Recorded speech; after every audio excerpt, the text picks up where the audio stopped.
should I have Welcome to Media Path. I am Louise Palanker. And I'm Fritz Coleman. Today, our path spins down Sunset Boulevard to take in the decline of Western civilization, and then it heads out to Suburbia and on to Wayne's World and beyond. Groundbreaking filmmaker Penelope Spheeris joins us. But first, Fritz, what have you brought to share with the class? Well, we have one of the great rock documentarians with us today, so I thought I'd stay in that genre. And the Beach Boys have a new documentary out on Disney Plus, which is a pretty good trip down a well-worn path. There are no real revelations in this movie, but there are some interesting takes on some familiar topics. It starts with the Wilson family's middle American early life in Hawthorne, California, complete with tract homes and cul-de-sacs, their preteen discovery that they could really harmonize, early signs of Brian's creative genius, the deceptively simple feel-good hits that sold not only millions of singles and albums, but sold the fantasy of a Southern California lifestyle. Even teenagers in Detroit and Boise trying to endure sub-zero winter weather were in their rooms dreaming of warm, cloudless sunshine, miles of beach sand, and blonde girls in bikinis who would never reject them because they were driving Little Deuce coupes.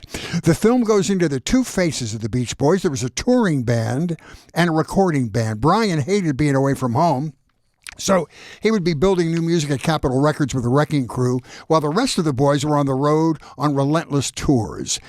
There's the irony of Brian being depressed by the Beatles' creativity, while McCartney and Lennon were in awe of the brilliance of Pet Sounds by the Beach Boys, who they admitted was one of the greatest albums ever recorded. It's Brian's battles with depression and drugs. It's Dennis's battles with drugs and a run-in with the Manson family. It's Mike Love's dispute with Brian for not giving him co-writing credit on many of their major hits. It's the mental and physical abuse of Murray Wilson, the father, who started by managing the band and ended up selling the rights to their whole catalog without telling the boys, even Brian, why he was doing it. The family dynamic and the controlling dark father is a topic that Wheezy covered so beautifully in her film about the Cowsills called Family Band.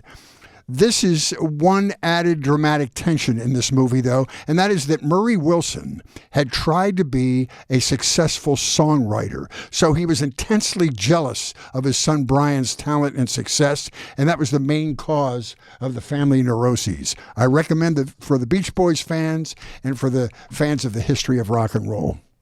Yes, I mean, you could spend a couple of years watching Beach Boys documentaries. So Right. when you learn there's a new one, you're like, your first thought is, why? Yeah. But I never tire of reading about them or watching films about them. It's relentlessly interesting. The body of work is absolutely enormous, and so we continue to study them. Yeah, it was well done, too. It was done by Frank Marshall, who was, a major Hollywood producer. It was beautifully done and sad, melancholy in a way. Yes, which I think you hear that in the chord progressions. Yeah. So I watched Spacey Unmasked on Max. One of the most powerful and respected actors in Hollywood faces allegations of inappropriate sexual behavior that have dismantled his career. Of course, there are never any excuses for sexual aggression, intimidation, and assault, but there are sometimes explanations. Kevin Spacey's father was a brutal, emotionally, physically, and sexually abusive Nazi who terrorized the household. But let's focus first on the victims.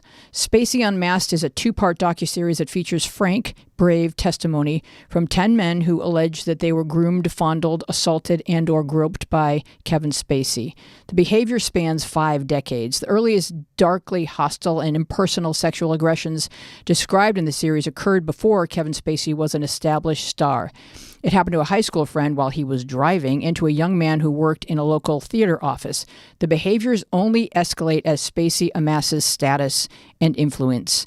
The series weaves these accounts with input from Kevin Spacey's brother Randy and interviews, statements, and speeches Spacey has given over the years, illuminated very differently under the light of these disturbing allegations. As Spacey's star rose, he would menacingly wield possible favor or retribution to charm or intimidate and assault hopeful actors and writers. What the 10 depictions hold in common is the menacingly detached manner in which which they were perpetrated. A pertinent conundrum is that at the height of Spacey's career prominence, he had not personally come out as gay. Many men did not step forward with assault accusations because doing so would out Spacey, raising the question for each of us, which do we hold more sacred, the right of each LGBTQ plus person to come out or not within their own timeline, or the rights of assault victims to be heard and believed? When the accusations first went public, Kevin Spacey finally came forward with his sexual orientation, enraging LGBTQ plus communities and all of us, really, who feel that assault allegations are a particularly disturbing environment within which to come out as gay. There is much to discuss within the two-part series. Spacey Unmasked is on Max. This was darkly fascinating. And when you say his father was a Nazi, his father was a Nazi. They had swastikas all over the house. He had like Hitler memorabilia all over the house. They never got around, his brother never got around to saying that Kevin was abused, but his father abused the brother, and he's a nutcase, that guy. That guy, in his own words, he hides his pain within these elaborate clothing choices that he makes. Okay, you do you. Yeah. But, he leaves at 18, and Kevin is 4 or 5 years younger. So we are only to assume that Kevin was also a victim of sexual violence. Yeah, I mean, the father explained everything. But I think it's one of the great tragedies in Hollywood because he is truly one of the most gifted actors in the history of Hollywood. That made me so mad, and then it made me sad. Right. And this sounds easy, but there's always therapy. Yeah. If you find yourself... Well, he's been hired for a couple of films. What is the latest on his... He's been hired for a couple of independent films. One European one and one American one. I don't know anything What do you think, Penelope? Does Kevin Spacey have a career moving forward? I have no idea. Okay. All right. We'll quiz you on a bunch of stuff that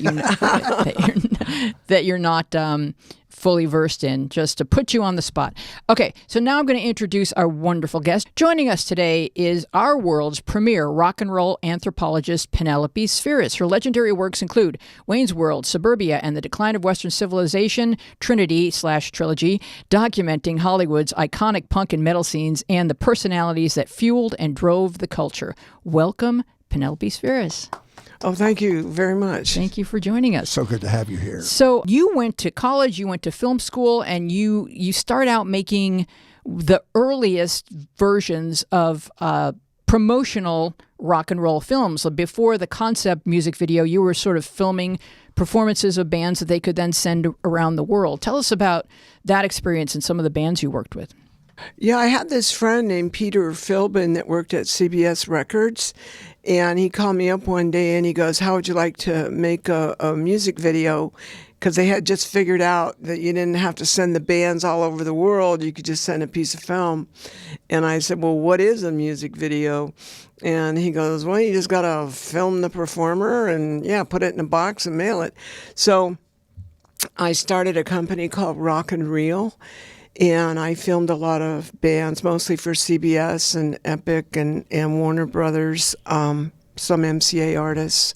And I think it might have been the first music video company here in Los Angeles because I was getting all the gigs, there wasn't any competition. Yeah. I don't know if this is true, but I think you were the first person to make a business out of rock and roll documentaries. And you did the 3. You did part 1, which was the punk scene along Sunset Boulevard. And I love rock documentaries because they put you in the history of the moment. And it talks about the history of the area. That whole time in the late 60s and early 70s was insane along Sunset Boulevard. And then number 2, when you noticed the groundswell of metal enthusiasm, you changed to metal. And then you, for part 3, went dark, and I never heard the term gutter punk. What is that? Well, today they're some of my best friends, but back then I hadn't heard the word either. Crusties is also another term that's used, and it's punks that have either been, kicked out of their biological family's home or chose to leave for whatever reasons that Kevin Spacey may have had. I don't know. But I I started out thinking it was going to be about just music, the new punk music. And the music was sort of same as the original, so it wasn't that interesting. But, good documentaries, in my opinion, are made by people that let the subject take them down the path. And what I noticed on the path making that movie was that it was really about homeless kids and the families they formed. And in an odd way, it mimicked that movie that I wrote in '83 called Suburbia. Oh, absolutely. I mean, it was like the real life version of Suburbia. And your interviews are like absolutely wonderful because you begin with generalities about our culture and our world. And then these young people are behaving bold and bad and indestructible because they've been wounded. But you move gently into the personal stuff and the vulnerable stuff. And you really... they know you. You made them trust you, right. Which was really interesting. Yeah, I mean, the first decline that I did, they were just my friends, so they trusted me for that reason. And then the second one, the metal years, they were going, oh, well, she did the first decline, so she must know what she's doing, even though she's a chick. And then I can't change that. Well, I could, but I'm not going to. And then the third one, the third decline, those kids, they had Suburbia memorized. They had the first two declines memorized. They knew it inside and out. And I don't know, I also think like maybe I saw the future of what it was going to be like because there's so much homelessness going on right now. And 20 years ago when I made Decline 3, it was rather unusual for a 15-year-old to be out on the street, But it's unfortunately quite more common now. But they trusted me because I had, I'd done the films before, so that's why, yeah. Well, I don't want to get into this because I don't want you to be sad in the telling of the story. But punk is very anarchic music. It's an anarchic lifestyle and everything. And tell me if I'm wrong here. You had a very I would say unstable or troubled life in many ways. Your surroundings were unstable and troubled. I don't know that you were, but it's suggested to me that you were drawn to that type of music because of the unpredictable and nature of it and the anarchy of it. Am I close to that? Right? Yeah. And Fritz, recently somebody said to me, well, you made a statement that you're kind of checking out of Hollywood, and do you think you never belonged there? And I thought, what an interesting philosophical question, because I spent, 20, 30 years there, and I think they're right. I don't think I ever belonged in Hollywood, and I feel much more comfortable outside it. I felt much more comfortable before I got into it. But I tried to work my way through it, and I lucked out, and I did Wayne's World and Little Rascals and a few other movies that, kids like, and I made some money for the first time in my life because I was really poor growing up. We were in trailer parks and everything, But I don't know. I just don't think I ever belonged in Hollywood, to be honest with you. I'm so much happier on the outside. Well, the outsider the outsider nature of that is probably what made the kids comfortable with you because you were sort of in the same mindset they were, right? Yeah, that we connected probably instinctively on that level. Well, there's like any other place or any other city, there's more than one Hollywood. So if you kind of go zoom in on the heart of Sunset Strip into a given club, it is not Hollywood. It's messy and angry. And Hollywood's pretty messy too. Well, yeah, of course. But, you could go to some mansion on a hill, or you can go into a dive bar where people are stage diving. And so you can find your folks, you can find where you belong and where you fit in. And when you're home watching the film, Decline 1, for example, your first thought is she okay? Is the camera gear okay? Does everyone live through the night? It's angry, it's scary, it's violent, it's a release of tension. And you must have been going to shows before you decided to make the movie, so you must have felt at home there. Yeah, I mean, you say today, Louise, that it's scary, but can you imagine what it was like back then? No. I mean, the average person, I'm not saying you're average, you're far above average, but the average person was, can I swear? Of yes, course. Of course. Yeah, the average person was scared shitless of these kids. Oh, no, you can't say shitless. Okay. Okay. Oh, they had the poop scared out of them. Anyway, and so that's why it was so hard to get a release for the picture, because it was like, wait a minute, we don't want to deal with these people. They're just gutter scum, we don't want to give them.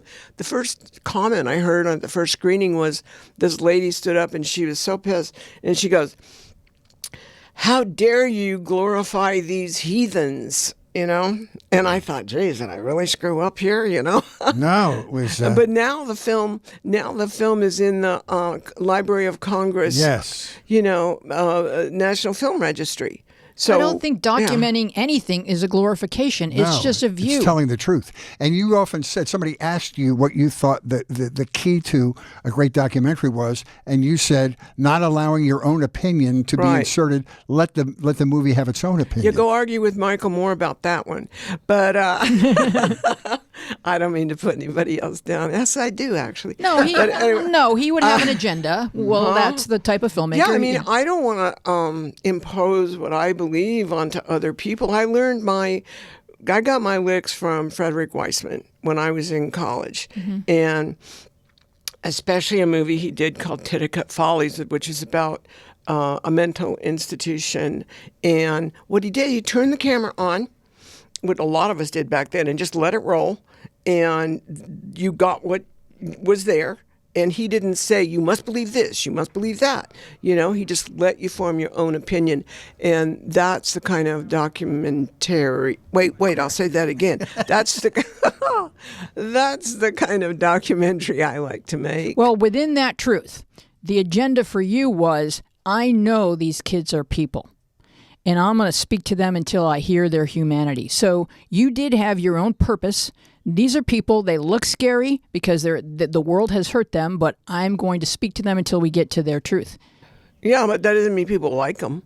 No, that just means, let's take a look at people differently as we walk through the world. This person looks intimidating, but we're all human. Let's just include. Yeah. Mm-hmm. Yeah, and what I'm wondering is if the film served as therapy or love or recognition or validation that they weren't getting from their parents. You were listening to them, and then the world got to see them. Well, it served for validation for me, because I think all along what I was trying to do is to figure out my own problems. Okay.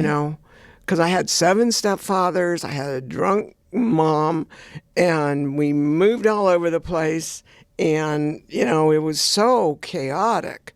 That's why when I stepped into the punk scene, I'm like, hey, man, I'm right at home here, and I'm not afraid to be in a pit, because, that's the way our house was. Mm-hmm. I mean, I don't mean to be graphic, but I walked into the back bedroom of the trailer. There was only 2 bedrooms for 6 people, but anyway, and my mom was laying on the floor with a boot in her face and blood coming out. Oh. She goes, I go, what are you doing to my mom? And the dude, whoever he was, said, mind your own business, I mean, that was my life. So a mosh pit was like, bring it, Wow.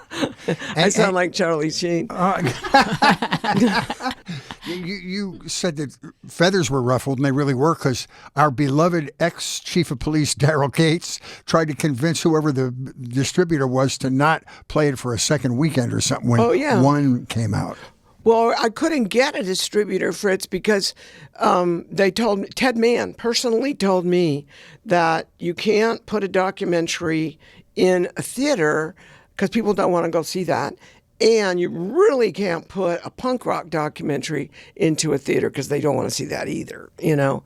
And so we convinced a guy on Hollywood Boulevard to give us one midnight screening. And we have pictures of it. 300 motorcycle cops. I didn't even know there were that many in L.A., but they all came out that night. And I mean, it was chaos out there too. And, you know, we showed the film, and then the kids started freaking out, and they had to add another screening. So they were wrong. Ted was wrong about people wanting to see that movie. Oh, of course. Once you label something as subversive, people want to see it more than ever. Yeah, I didn't think of that. What were the clubs? What were the clubs? There was the Whiskey, the Roxy. What were that block of clubs? What were the main clubs? Were the punks? The Rainbow and the Whiskey, and like you say, the Roxy, but the real clubs, like in the early days, were these underground clubs, like the Mask and Cafe de Grand and Blackie's and Club 88, and those kind of clubs. But most of them got shut down because, well, first of all, they were illegal and selling booze illegally and blah, blah, blah, you know, and too many people coming in and the fire marshals getting pissed, you know. But it was crazy back in those days. And, you know, we used to go out and party like 6 nights a week, you know. Yeah, and I wouldn't even go to the Memorial Day party my friend had yesterday because it's like, I'm sick of partying. I'm full. I'm done. Yeah. Go ahead. Oh, I was just, tell me when you're ready to move to Decline 2, because we can stay on Decline 1. I just want to ask her a question. Okay. So Decline of Western Civilization was a line written by a reviewer who wrote about the Stooges' first album, and he said this is obviously the decline of Western civilization. I did not know that, and I swear to God. Yeah. Fritz, you told her something. I don't know who took it from who. I didn't take it from him. Who is that? No. I don't know. It was whoever. I'll look it up for you. You know it's true because it's in Fritz's notes. Yeah, I've committed it to type. Well, there was a book, a historical nonfiction book called The Decline and Fall of Western Civilization. Oh. And for me, that's where it came from. Yeah, I just took the fall. Total coincidence. Mm-hmm. I took the fall out. I just said the decline. Yeah. Yeah, the fall's obvious when you see all the stage jumping. So. Were the Stooges like one of the first noteworthy punks in the United States? Stooges? Yeah. Oh yeah, for sure. You know, and everybody says, "Oh, well, the Ramones are punk rock." Come on, I don't think the Ramones are punk rock, and you guys can just go shoot me right now, because. I mean, think about their "I Wanna Be Sedated," you know. It's that just two chord songs, but they're melodies. They're not like screaming. They're so it's melodic. Like punk rock is this two-tone screaming where there aren't and it's aggressive and everything. The Ramones weren't like that, but everybody has their own definition of punk. You know, they do, and I got mine, and I'm sure everybody else has theirs. Did punk start in Britain? Yeah, and for a while, I really wanted to give full credit to Johnny Rotten, and then I started working with him, and let me tell you, that's rough. And because we were going to do a story about how the Pistols were formed, but you know, I really think it was Malcolm that started it. You know, yeah. Well, you have said in an interview that in punk, all the girls look like boys, and with metal, all the boys look like girls. So before trans acceptance, did these scenes provide kids with an outlet to more fully express who they felt like they truly were, in your opinion? I don't think it has anything to do with, you know, defining sexuality. I think with the first Decline, with the girls wearing combat boots and shaving their heads and not wearing any makeup or anything, that was just a rebellious thing of, it was a manifestation of feminism. Okay, that's what my interpretation. And with the boys, you know, putting on makeup and, you know, long hair and looking like girls, it was explained to me by these guys. It's like we just wanted to get laid, because if we look like big burly dudes, we're trying to pick up a young girl, it scares her. So, but if we look like her, then we got a much better chance. Okay. I know. Well, you weren't expecting that one, Louise. Well, one of my favorite moments is you're asking Paul Stanley, have you ever said to yourself, I could fall in love with this groupie, while he is laying in a pile of groupies? Was there any fallout that day for Paul? You know, the fallout with Paul really came before we shot, moments before, because what happened was, we didn't have any budget for any of these movies. And so, pretty girls cost a lot to rent for the day. So I've heard. That was bad. Okay. But anyway, what happened was we brought in what we thought were some attractive girls to be lying in the bed with Paul Stanley in Decline 2. And Paul took me aside when he saw them and he goes, they're too ugly. Could you get me some prettier girls? They were beautiful. Oh my goodness. No, honey. Listen, here's what happened. Oh, more. So Paul's, I said, we can't go get more girls. He goes, hold on a minute. and he takes me upstairs and he gets on the phone, which is still hooked up to the wall. And he goes, is this the Playboy Mansion? Could you send me 3 beautiful women over here right away? Wow. And that's where they came from. And how did I feel to tell I'm sorry, honey, you're too ugly. You must go home. Here's $50. I felt so bad to tell these girls they had to go home. Wow, that is a great backstory. I wasn't expecting anything that good. But, it made Paul happy, which is what we want. Just to get through the shoot. Yeah, the way that you position everyone in Decline 2, we can go through person by person. You've got Ozzy making breakfast. You've got Gene Simmons standing in a sex store, probably. Trashy lingerie. Right. Yeah. Okay, I'm sorry. Yeah. He told me, Penelope, I'll do your film, but I don't want to do I'm not going to do anything tacky, okay? And I said, yeah. Fine, well, what do you want to do, Gene? And he goes, trashy lingerie. I'm like, okay, that's it. You got it, man. So before you did 2, you noticed a change. There was a groundswell of metal. Explain that. What bands were you talking about that drew your attention to the metal, and when did that happen? Well, I, like many people, were totally attracted to Guns N' Roses at that point, there was definitely a shift, and I kind of explain it by the fact that each generation wants their own identity. Mm-hmm. So the punks they made their way in the world. Okay. So then, the next wave was that hair metal stuff. And, somebody said, the Decline 2 killed, hair metal, and I said, well, somebody had to do it. Everyone thought it was grunge, but I guess it was your movie. Okay. No, grunge. Oh, the grunge. Oh, yeah, right. They did think. Well, okay. So there was the glam movement, and I was fighting with the producers, not physically or even like pissed off type, but just arguing about, okay, could I get a little more hardcore bands in the movie? No, we specifically want to get the hair bands, and so I was sort of stuck with them. And then Guns N' Roses was supposed to end the movie, but their manager pulled them the day before we were going to shoot. Alan Niven, bam, I'd like to get that guy, but I won't. And so, but you know what? I got Megadeth, and I think Megadeth ended the movie very well because they're a more serious band, and they really did sort of pave the way to the next wave, which was the whole, Metallica, more hardcore metal, and even thrash and that sort of thing. Mm-hmm.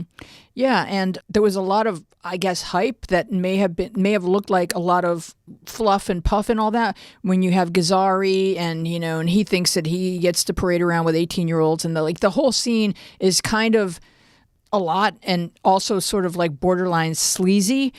And then no, take the borderline out. Okay, but then you go in like your whole wink and a nod to the audience is like asking all these guys like, you're going to be famous, right? And so the movie has its own kind of relationship with the audience where like we're all in on this, like, okay. So of all those people where you asked, and they're sitting in hot tubs, or the drunk guy with his mom by the side of the pool, and that's Chris Holmes, yeah. So it's from a whole Wasp. scene. Do you know what? You know what WASP stands for? Do I want to know? Sure, it does. Oh, no, we are sexual perverts. I asked him that, and I asked Blackie Lawless, what does WASP stand for? We are sexual perverts. Well, that's good. Yeah. So you as the filmmaker, you're kind of saying, hey, audience, like, let's watch this together and walk away with our own viewpoints and opinions. But you're asking all these people, are you going to be a star? And there's one guy in a hot tub who says that he doesn't know if he'd be able to go on with his life if he doesn't become a rock star. So that's Randy O from Odin. Randy, yeah. So give us sort of like a where are they now on these guys, and how many of them became rock stars? Well, I'll tell you now. That's a tricky one, because I've come to believe in my life that to be rich and famous means absolutely nothing. Now, I don't mean to sound like Jim Carrey, but I do. And I believe that. And so, I don't want to put them down for failing to do what they swore they had to do, because I think they probably just went their own path and didn't need to do that. And I would be very sad to think that they were unhappy today because they are not rich and famous, because I know a lot of rich and famous people, and they're not happy, Yeah. They really aren't. And it just causes trouble. So I hope they appreciate the fact that they are who they are, and they don't need to be rich and famous. They don't need to be a rock star. Matter of fact, it's a big pain in the ass. Did you have backing for the Decline movies, or is this something you shot on your own? The first one was financed by a guy named Jeff Prettyman. Lovely man. Except for the fact that he wanted to make a porno movie. And my friend said, could you, make a porno? Because they knew I knew how to make movies. And I had the rock and reel company at that point. And I said, well, no, I'm not going to do a porno movie, thank you, but I'll do a punk rock movie. So Jeff financed the film and later gave it to me because he says, pain in the ass because too many people bugging him. And so he just said, here's all the legal documents, Penelope, later, Yeah. So, was it hard to get a distributor after you got the thing done? No distributor, yeah. Fritz. That's the thing. It was, you couldn't. No, nobody would take it. The second Decline was financed by IRS World Media, which is Miles Copeland, and Paul Kolishman is actually the guy that said to me one day, Penelope, you're a good filmmaker. You can't seem to get a job. What would you like to do? And I said, metal Decline, okay? And the third one, I had gotten some gigs by then, and I think I did, I did Wayne's World. And before you did 3? Wow. I did Wayne's World in 1990, and 3 was in 98, 99. Yeah. And then after I did Wayne's World, everybody wanted me to do comedies, right? Couldn't do anything else, only comedies. And I caved, and I said, okay, I'll do it, but, pay me something, I guess. So they were paying me $2 million a movie. Well, before we move to Wayne's World, Fritz, I have one more question about... You want to borrow some money? Yeah, I'm going to need some money. In Decline 2, you asked some excellent questions about the relationships between rock stars and the women who love them. It's fairly uneven. Yours is sort of the movie that wrote the joke, what do you call a drummer without a girlfriend? And the answer is homeless. So, there's a guy that says, a girl can't come in the door without a bag full of groceries. The girls were buying them clothing and all these other Talk about that relationship and, and your thoughts. Sounds like my life right now. Well, I don't know. I mean, when you got that sort of dynamic going on, you got two sides agreeing to do it. Right. That's true. That's true. But what are we? You have a daughter, right? So what are we giving up? Yeah, she went out with Nikki Sixx, which really pissed me off. Wow. My ex-boyfriend, I had to dump my ex-boyfriend because he was strung out on heroin. And then when I got rid of him, he was, doing drugs with Nikki. And then so to pay me back, he gets my daughter hooked up with Nikki Sixx. Oh, God, what a life. Boy, am I glad that shit's over. That's a tangle. Yeah. So, but does it have something to do with self-esteem, or does it have to, instead of wanting to be the light, you want to just bask in the light? Like, what should we be saying to young people about generating their own energy and not being at the mercy of somebody else's greatness or wanting to bask in some glow that isn't? You mean, I want to get this question straight. So you're talking about fangirls after rock stars? Is that am I lost? Yeah, especially if you're making them clothing. I mean, it's one thing if it's a partnership. Yeah. But it's another thing if it's you're doing all the giving and they're doing all the taking. Well, the girls, I hate to say it, but back then the girls just really wanted to do that, And they were not unhappy with it. And it was their choice. And it was lessons they had to learn. Fair enough. Yeah. Yeah. I mean, I think I look back on my life and all the times it was so difficult working in the movie business. And I'm like, you know what? All of that was just lessons that I had to learn. This soul, who may come back in another life and who may have been in a different one before, had to learn these lessons. And my favorite saying in life is, you don't know if something's bad or good until some time has passed. And so when bad shit happens to me, I go, okay, hold on. Just wait. You got to go to Superior Court? Okay, just wait. Just wait. Just wait and see how it all turns out, because we don't know yet, Yeah, and what's the lesson? And what's the lesson? I love exactly. That. Yeah. So talk about getting Wayne's World. Yeah. What a tire squealing transition that was from the 3 declines or the 2 declines you had done to that point. How did you get invited to do that movie? I was running around with this documentary producer, and we were in Patton State Hospital for the criminally insane. And I was... That's not how most stories begin, but go ahead. I know. But I was hoping I could get that gig to direct that documentary. And I was also simultaneously dealing with an agent in New York who had randomly sent me a script called Wayne's World. And I had to go to 4 or 5 different meetings at Paramount. 3 or so were canceled because I waited in the hallway for 2 hours and nobody came. Whoa. And I'm going through the parking lot going, this is so disgustingly humiliating. I can't stand this Hollywood shit. Anyway, I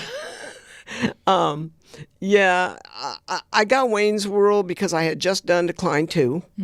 And Wayne and Garth thought they were headbangers. Metalheads, true metalheads, sure. But they were not. They're posers. Okay, I'll go on record. We understand. Wayne and Garth are posers. Cable access, we get it. Yeah.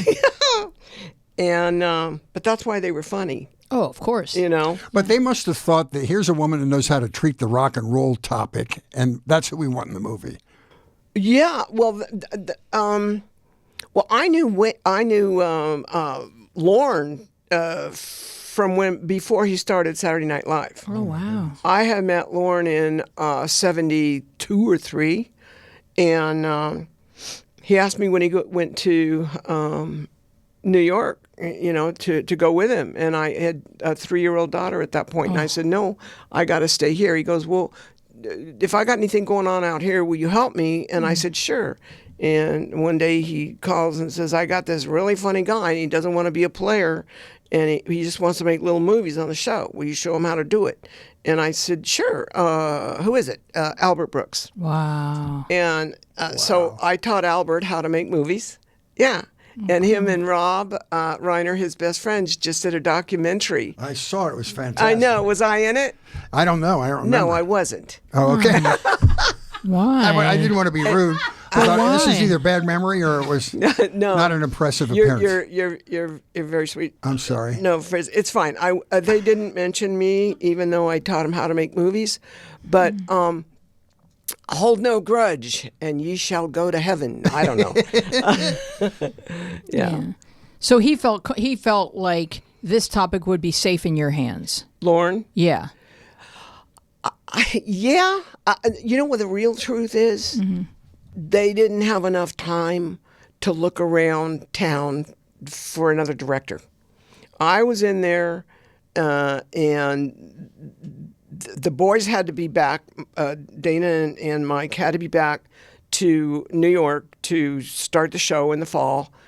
And we had a small window, 34 days to shoot.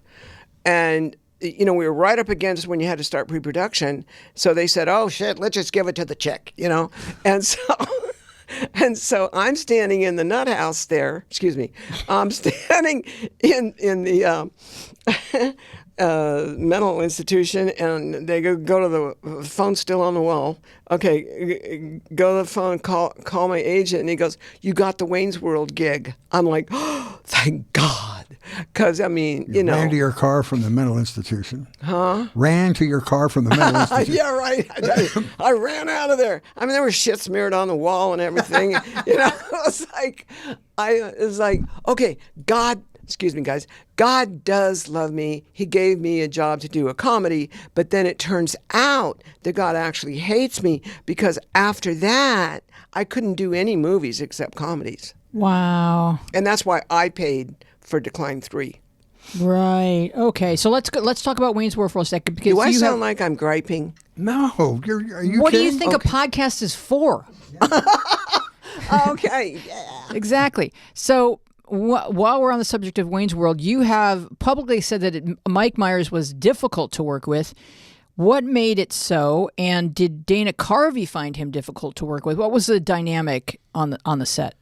You know, I don't know why people like to make a thing out of me and Mike not getting along on the set, because we did get along on the set. Mm-hmm. It was only after the film was done that I would not change the cut of the movie the way he wanted it, that we had a problem. It was a misunderstanding because it had tested well. Yes, he wasn't there because his dad had died and he had to go to Canada. And he didn't see the test audience. If he would have seen that, Mike would have been on board, I think. Leave it alone, yeah. Mm-hmm. You know? Mm-hmm. But I don't know. I mean, I don't like that it's maybe part of human nature to try to make everything ugly that should have been just a good time. You know? It was a really know good what it time. is about human nature is that we want to know that whatever tensions we have in our life are okay because this person has had tensions too. Okay, you're right. Was there any improvising? Did they just goof around and get some good stuff that you could use in the film? Oh, yeah. You know that whole scene of them on the hood of the car with the plane going over? Mm-hmm. That was the last day of the shoot. And there was a limo waiting outside to take them to the airport. And I just let the camera roll. Because I knew I needed, you know, they were so tired they couldn't remember their dialogue, so they just made shit up, you know, and they were so funny, and it's one of the best scenes. But mostly my thing is, I have to shoot what's on the page. It's in my contract. Okay.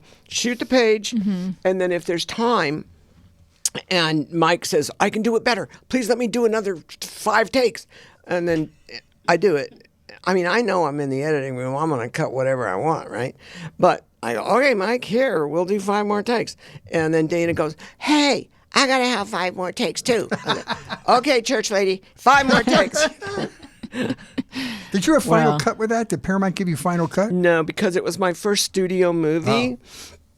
Yeah, and I did not have Final Cut. If I did, I probably would have been able to direct Wayne's World 2. But the studios said to me, Penelope, we don't want to make Mike mad, so cut. But we like the movie the way it is. So you take the rap, and then Lawrence says, Penelope, if you don't, that's good. if you don't do what Mike says, then you're not going to be able to direct Wayne's World 2. Oh my gosh. And I said, yeah, but it's going to screw up the movie. What are you going to do? I said, well, Wow. I'm not going to cut the damn thing. I'm going to leave it like it is. Okay? So say goodbye. And I had to. It was so heartbreaking. Yeah. But you have a legendary film. That was what you got for in exchange. And I want the world to know that I love Mike Myers, and I love Dana Carvey, and I love that movie, and I don't hold any grudge. I mean, I was sure mad back then, but now I'm cool, because I worked through it.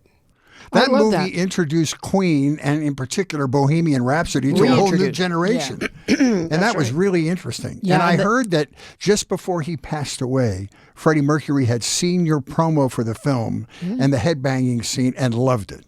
Yeah, somebody's got an imagination like I don't believe. Is that not true? No. Oh, I'm sorry. No, it's not you. I mean, people write this stuff. They make stuff up, Fred. And he was sick and didn't come to the screening. I worked as what they call a street rat over at MCA, which is A&R, looking for bands. And so I knew I knew a lot of people over there, and they were having a party on the Queen Mary.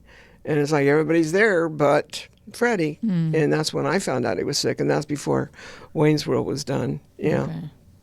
They must have gotten some great residuals out of the boosted sales of that particular song, though, and maybe other albums. Oh, yeah. I mean, Brian May, through other people, has thanked me. But, you should be thanking Mike because it was in the original script. But see, that's another secret here, is that if Wayne and Garth were really headbangers, they would have been listening to Iron Maiden, Judas Priest, Black Sabbath, or any of those real metal bands. Queen's not a real metal band. They're a rock and roll band. Yeah. Wayne and Garth had diverse musical tastes. What's that? They had a very eclectic record collection. They had diverse musical tastes. They were, they were cultured and informed young men. Wayne and Garth? Sure. Sure, Louise. So while we're talking about people that you love, let's talk about Sharon Osbourne and the Ozfest movie, and I forget the name of it, but you have made a movie that is just aching to come out and be seen by everybody. Yeah. Any Why updates? didn't that movie? What was the name of that? The Sound of... It's We Sold Our Souls for Rock and Roll. And why didn't that movie ever come out? Can you find a home on streaming or something? Well, it has to do with musical rights. Huh? That's the issue. Yeah. Because, see, here's the thing. Sharon is a genius when it comes to putting a tour together, but she is not a genius when it comes to making a movie. And that's not her fault, because she just, just like it wasn't Mike's fault that he didn't get to see the test audience, she didn't know that she had to get the music cleared. And even after we did finish the movie, she goes, well, I wish Penelope could get a distributor. That's not my job, okay? Right. I'm not supposed to be doing that. She is. But anyway, unfortunately, We Sold Our Souls for Rock and Roll, which had awesome bands in it, headlining is Black Sabbath, Rob Zombie, Slayer, System of a Down, Static X. I mean, did I say Slipknot? Yeah. Not yet, but you've said it now. Okay. Yeah. Well, I mean, they were baby bands 20 years ago when I made the movie. Now, when I couldn't do Wayne's World 2, I laid in the bed and cried for weeks. Oh, really? And then, and then when I couldn't get We Sold Our Souls released, I lay in bed and cried for months. Because this is a good movie. They showed it at the Motion Picture Academy lately, and people went nuts. Yeah. It's the best documentary I've made. And, it didn't get released. But Sharon, who was at that screening, swears that she's going to get the music cleared finally. See, we thought the music was cleared because the line producer I was working with asked her, and she said, yes, it's in the contracts that we have with the bands when they go out on tour. And so I believed her. I mean, you don't doubt Sharon Osbourne. Right. You just believe her. I think she thought it when she said it. I think she thought it when she said it, but, you learn differently as you... Well, I found out because her lawyers called me when we were going to get it distributed, and they go, we can't do it because... I said, but wait, it's in the contract. And he goes, ha, ha, ha. You think Sharon does contracts? You're crazy, lady. Well, here's the thing, is like, even if the bands told Sharon, yeah, you can record me, that doesn't mean that they're the songwriters or they own the publishing, or music is complicated. Exactly, Louise. And you know this shit, so I wish you would have been the producer. Wow. But I think it's going to come out because Sharon is more powerful than ever. No, she knows you forgot everybody. One phrase. What? Before I die. Of course. You hope it's going to come out before I die. That's what I hope. Well, of course. If I'm in a wheelchair or whatever, just watching the movie and I'm still alive, that would be cool. So I'll ask you if you like it. You can blink once for yes. Streaming seems like it would be a good home for all of your stuff. Streaming? To be found. Yeah. Oh, yeah. Has it helped at all? Or? Yeah, Shout Factory, Bob Emmer over at Shout Factory saved my ass because he put the decline, Shout Factory in general put all the decline movies on the streaming services. So the world is getting to see them now. And for that, I feel watched them blessed. all over the weekend with not a problem. How much do you have to pay me? Nothing. You watch a few ads. They're all on Tubi. It's super easy. They're all on Tubi. They're all free now. Yeah. Yeah. Well, good. That's the way it should be. That's the good punk rock ethic. And Suburbia. I watched all of them over the weekend. You didn't Not get a problem you at all. didn't pay for that one either? Nope.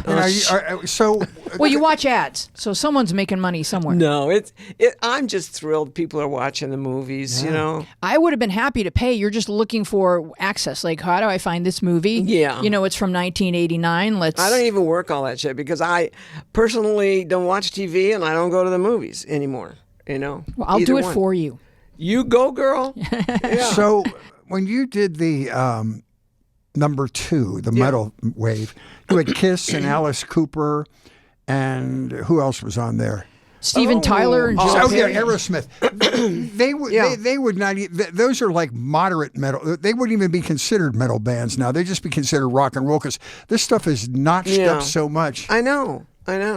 So would you think about doing a new, a newer version, maybe? Well, a there fourth? is this genre now that's called NU metal, new metal, that's very popular. Okay. And again, I have, before COVID and before writing my book, I had started The Decline 4.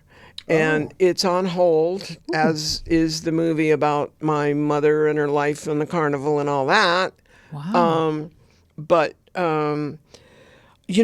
I got too much to do, man. When I got all that money from doing those studio movies, I bought a bunch of houses, and all I do is fix toilets, So you need to tell your story, I know. whether it's written or in a film, because Yeah. I'm telling you, it's amazing we're talking to you right now. It's amazing you survived it. I think, I know. I mean, Fritz, the amazing part to me is I survived it without being too bitter. No. Well, that's part of it. That, I don't mean to, congratulate myself, but I know a lot of people who went through a lot in this business, and they're just pissed off old bastards. You know what I mean? And you just can't be that way. And you just got to be thankful that that I did what I did when I could do it, and I was happy doing it, and I hope I made a bunch of people have a good time, and now I'm done doing it. I don't have to take no shit off of the executives anymore. Talk about Spinal Tap and why you didn't do it. Well, I don't know if it was me that didn't do it or if they didn't want me to do it. It's like, I don't know if I quit Hollywood or Hollywood quit me, But no, this guy David Jablin calls me up and says, come over and meet with Harry Shearer and me, and we want to do a movie. Well, you know what Spinal Tap is about. Okay, so we want to do Spinal Tap, and I listened to him and I read some pages and I went, oh my God, these are my real friends. I can't make fun of them. So, I mean, You were a huge metal band fan and felt like you were turning your back on your friends, which I thought was very admirable. Well, it is a parody. Well, it so was, except I'm a dumbass for not doing it. It was really a good movie. No, because, I mean, look, if we look at your body of work, there's integrity in every frame. So, and intention and purposefulness. And I think that, yes, you've probably made some movies for the money along the way that were commercial movies that you made. Yeah, I made some shitty ones too. But when you made your documentaries or when you made your passion projects, it's just infused with your intention.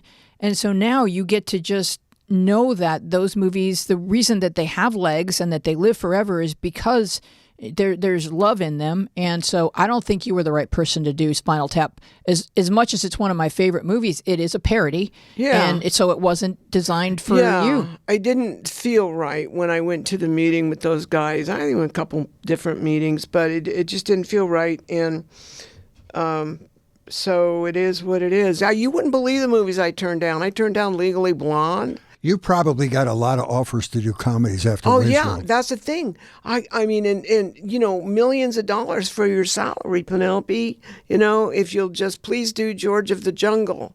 And I can't do it, man. I really can't do it. And, there's ones that I tried really hard to do, and never could get the gig. But, Hollywood's just a rough ride, I'll tell you. What about the East Coast and punk? What about CBGBs? Was that? There's been movies about it, I think. Yeah, I mean, there have been. CBGBs was no wider than this room. Yeah. And so sweaty that it was really difficult to stay in there. And the Ramones and Blondie and all those people kind of based. Yeah, man, I spent a whole evening with Blondie and her band, and she took so long to get ready to go out. That we couldn't make to the show. We couldn't get to the gig. Yeah. She was putting makeup on for fucking hours. A lot of prep time, yeah. But she's a sweetheart. I don't know. Yeah, well, I think you made the films that mattered to you, and and I read an article in which you say, look, like people weren't walking around with cameras in their pockets. If I hadn't captured this, we wouldn't have it. So these are moments that exist because I don't imagine those were safe days. I don't know who got hurt or what cameras got crushed or whatever, but I'm thinking, where are they? And is everybody going to be okay? Because it's these mosh pits turn into fights really quickly. Yeah. And I think I wrecked more cameras shooting studio movies than I did. No, I'm not kidding. Really? That scene in Black Sheep where Chris Farley is trying to get on the plane and everything? Well, we had two cameras and a real plane right there. And it was like, can we move the B camera a little bit? So we moved it. No, move the plane. So they moved. Any good stories about that film? Any good stories about Chris and Dave? Oh, Chris Farley. God bless him. And I'm not even religious. Oh, God, yeah. He was a sweetheart, And, he said to me one time, he goes, when we're shooting Black Sheep, he goes, I want to live my life like John Belushi and be as funny as him, and I want to die like John Belushi. Oh. Well, and I bammed him in the chest, and I said, don't you dare say things like that. Yeah. And he did it. It was very, very sad. Oh, my God, I'm watching this video up there, and here's the plane scene. Oh, my God, there's the plane scene.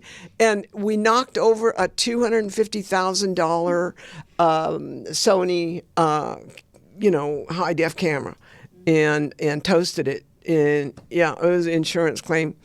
But most of the time when we destroyed equipment, it was on studio movies. People said you kind of devised a new system of cinema verite, your use of the camera. I don't know if you were the first person to shoot and interview people at the same time. Did you have a boom camera? How did you do that? Well, see, the thing is, a boom mic? I didn't. No, I had a lavalier. Do I have one now? No. That's the old dead rock star instead. Anyway, I don't think I invented that. What I did do, I think that might have been unique, is I didn't ever want to be on camera, and so I would stay back. And I still am a little wonky about being on camera. So, but it was important to keep your questions when they were a part of the conversation, the content. Yeah. And so I love that we hear your voice. We know that you have engaged with this person, and then we begin to see the vulnerability of this very hard looking individual and the sweetness. And I think that is what one of the qualities in these films that is so special and eternal is that the humanity. When you look at someone who looks scary, you just talk to them. Bring them down to earth. Yeah. Just talk to somebody. It was funny in We Sold Our Souls for Rock and Roll. One of my favorite lines is there's this, wasted groupie chick, and she's like, Ozzy, take me. And then I cut to Ozzy, and he goes, what's the point? He goes, so deadpan. What are we gonna talk about? The stock market? Oh my God! Yeah. Now I hear he wants to go back out on the road with Sabbath one more time or something like that. Well, I don't know what's gonna happen about that. He's having more problems. He's got some health problems. Yeah. God bless him. So what do you want to accomplish? Do you want to finish your books? Do you want to do another movie? Is there another musical topic you'd like to conquer before you don't? People keep asking me to do these things, but I figure I better get out while I'm ahead, I'll be really honest with you, Fritz. I get more pleasure out of changing wall outlets, fixing a roof, patching up a flapper in a toilet for my rentals than I do out of going to a stupid-ass meeting at Disney and sitting there and getting humiliated by one other stupid 25-year-old idiot. It's 25 years old. Thank you.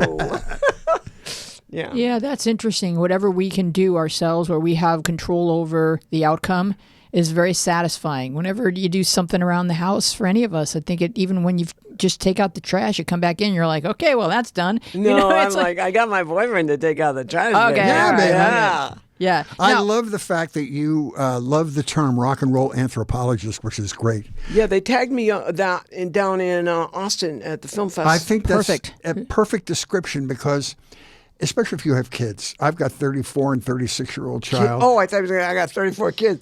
I'm like, Jesus. Well, that we I'm know a of. very active weatherman. Okay. You want to talk about? You want to talk about some groupies, baby? You ought to say no.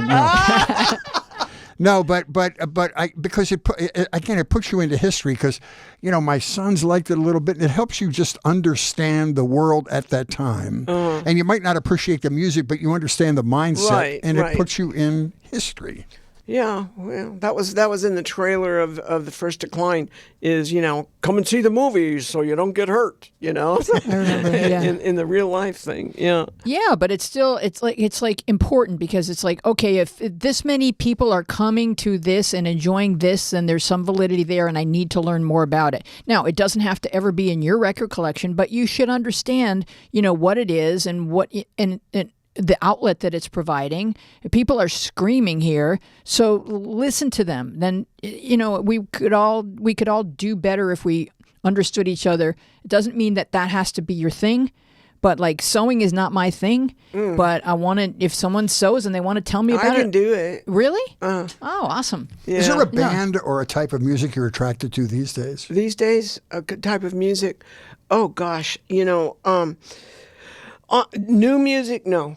I'll be honest with you. I think the internet screwed it all up. I think we're just all mixed up right now. Ruined the record business anyway. Sure did, but he deserved it. Right, because they could have easily seen it coming, and they could have gotten on board in a million different ways, and I have lots of opinions about this, but they easily saw it coming and said, no. Well, the same thing's happening with the movie business right now, right? Too. It's all just kind of falling down. Yeah, and It's nature just making everything organic and even again. Finding its own level and finding its own people. Yeah. I do think so. And I don't feel bad for, just like I don't feel bad I don't make movies anymore, studio movies. I don't feel bad about that. I feel bad about my friends who keep banging their head against a brick wall trying to make it work like it did in the old days, because that ain't happening. Right. It's a whole different paradigm. Say goodbye. Give it up. So Love your life. Question, are you on social media? And if so, are you hearing from new people finding your work? And Oh, yeah. All the time. Yeah. I'm a foster mother. And whenever I've had 6 foster kids. Whenever I get a new kid, they don't like you. They only want to be with their mom and dad, even though whatever their mother and father did, they don't care. I always thought it was very brave to do that. What a brave thing. Oh, to have it's been so foster children. rewarding. Yeah. So being a foster mother, I get these kids and then they don't like you, straight up. And so I go, did you ever see the Little Rascals movie? I did that movie. Darla, don't look at the camera.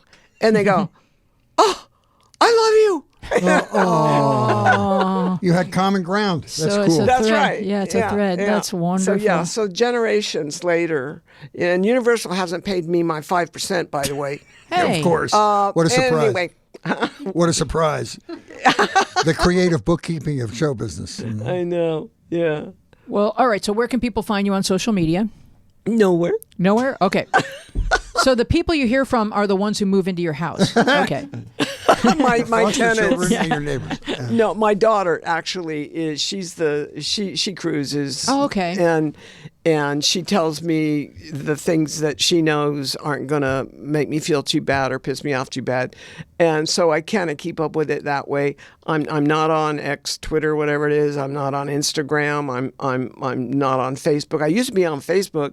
And then I just gave it up because I got too many friends that I don't know. Yeah. And so I just gave up on that. My boyfriend, I met him on Decline 3, and he was a gutter punk. So which one is he in the movie? He is a very, very a small part in Decline 3, standing against a chain link fence and talking about how he breaks into concerts and stuff. Does he treat you well? Yeah. You probably saved this boy's life. I totally did. You want to hear his mother? Mm-hmm. His mother is this nice Jewish lady from Queens who adopted 3 boys, and all 3 of them were screw-ups. Okay, she had a heck of a life dealing with them.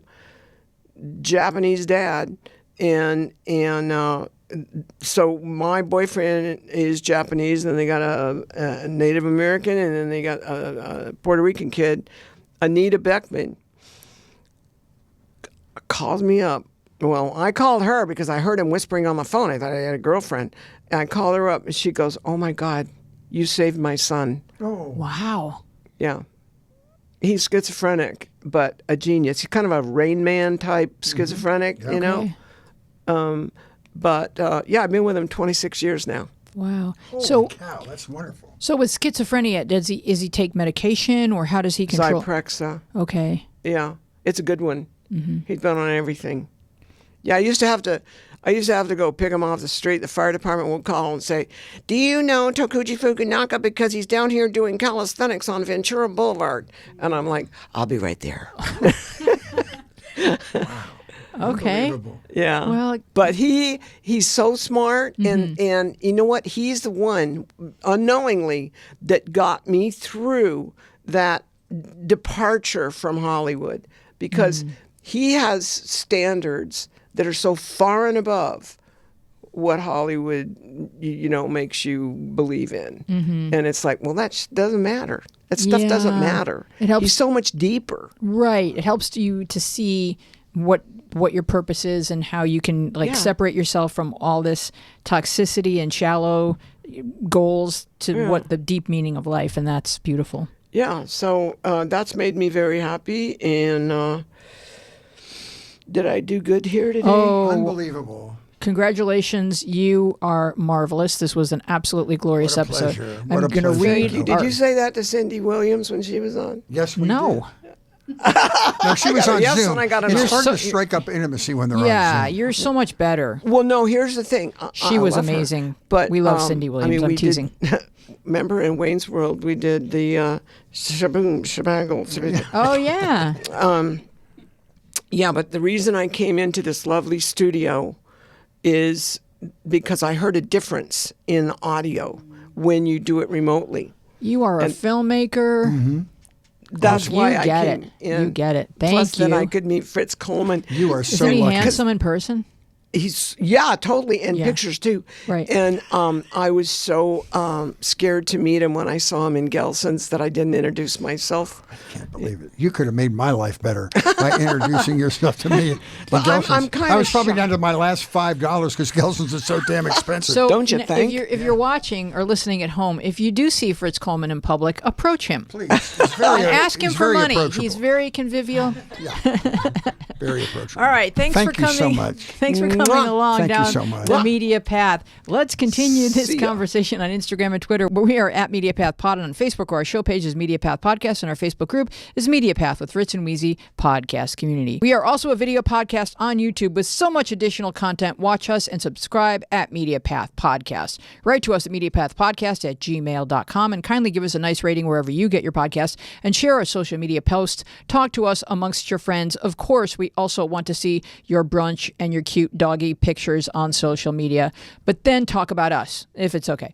So our website is MediaPathPodcast.com. Head over there to catch up on episodes and our Spacey newsletter. It's loaded with bonus photos and quizzes and backstage gossip. And we want to thank our wonderful guest, Penelope Spheeris. Our team includes producer Dina Friedman, John Maddox, Bill Filipiak, Mason Brown, Garrett Arch, Jordan Reyes, and you. Our theme music is by me and John Maddox. We are Media Path Podcast. We're happy you're with us, and we will see you along the media path. So are you with